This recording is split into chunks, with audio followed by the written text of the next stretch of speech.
ప్రణామం సద్గురు. పిల్లలకి పుట్టిన సమయం, పుట్టిన ప్రదేశం బట్టి పేరు పెట్టడంలోని ప్రాముఖ్యత ఏమిటి? సంస్కృత వర్ణమాల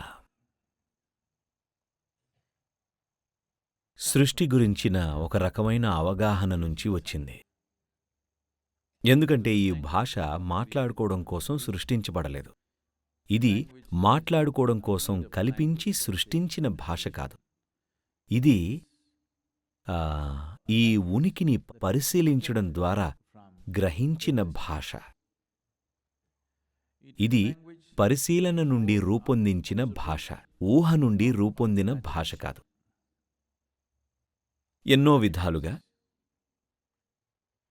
మనం మాట్లాడే శబ్దాలకి, ఆ శబ్దాలని ఉపయోగించి మనం సూచించే రూపాలకి మధ్య ఒక సంబంధం ఉంది.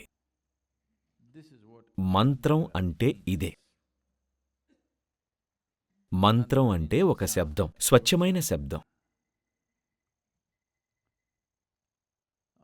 యంత్రం అంటే దానికి సంబంధించిన రూపం.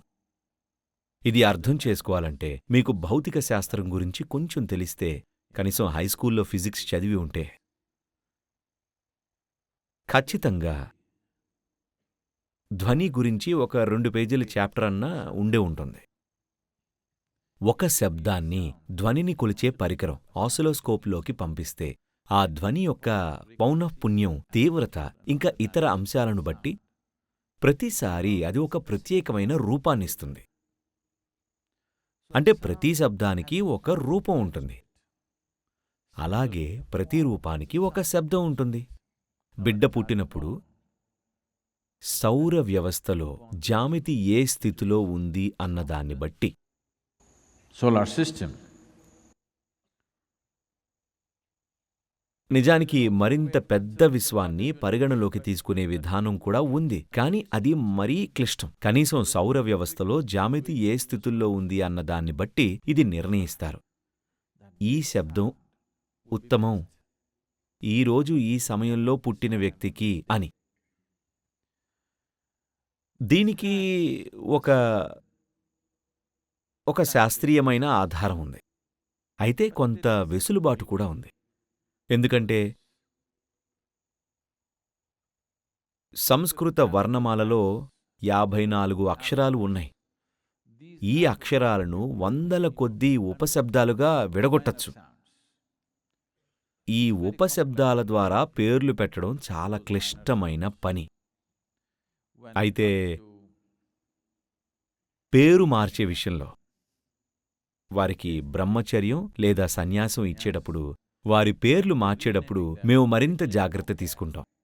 పుట్టుకను బట్టి కాదు, వారికి సంబంధించిన కొన్ని అంశాలను, వారు దీక్షను ఎలా తీసుకుంటున్నారు అన్నదాన్ని చూసి తదననుగుణంగా పేరును సవరిస్తాం.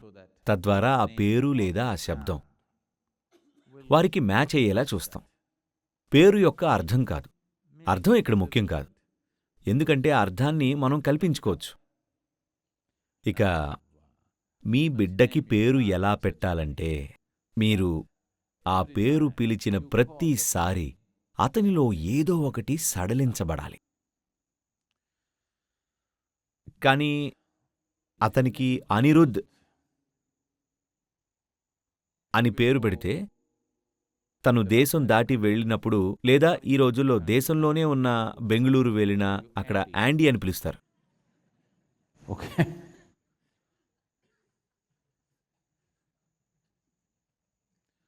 జనక్ అని పేరు పెడితే జాక్ అని పిలుస్తున్నారు. కాబట్టి వాళ్ళు ఎలా మార్చేస్తారో మనకు తెలియదు. అది జరుగుతుంది. ఒక స్థాయి వరకు అది ముఖ్యమే. ముక్తి కోసం ప్రయత్నిస్తున్న వారికి మీరు పలికే పేరు, మీరు పలికే శబ్దం అది చాలా ముఖ్యం. ఎందుకంటే భారతీయ సమాజాల్లో మగపిల్లల పేర్ల విషయంలో ఎక్కువ శ్రద్ధ తీసుకుంటారు.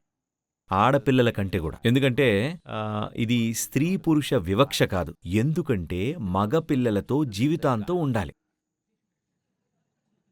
ఆడపిల్ల ఎవరో వేరే వాళ్ళ సమస్య కదా.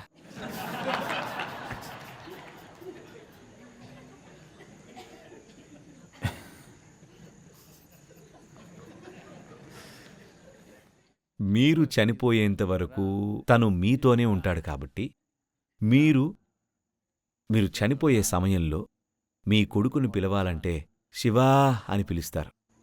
బావుంటుంది కదా. శామ్ అయితే ఏం చేయగలం?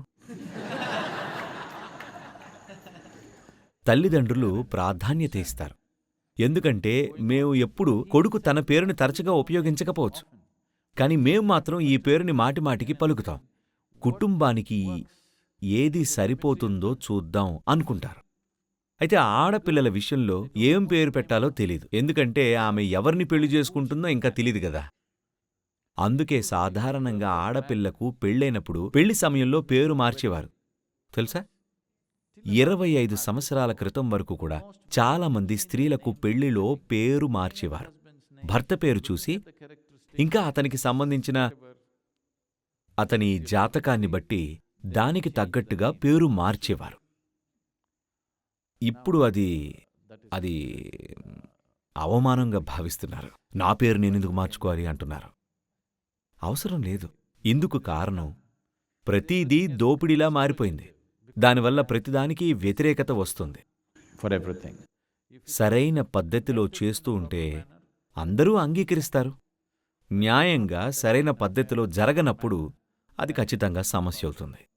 కాబట్టి ఎప్పుడూ మగపిల్లాడికి పేరు పెట్టడం చాలా ముఖ్యమైన పని. ఎందుకంటే వాడితో జీవించాలి. ఈ రోజుల్లో వాళ్ళు వెళ్ళిపోతున్నారు, అది వేరు. కాని ఆ రోజుల్లో మీరు చనిపోయేంతవరకు వాళ్ళు మీతోనే ఉండేవారు.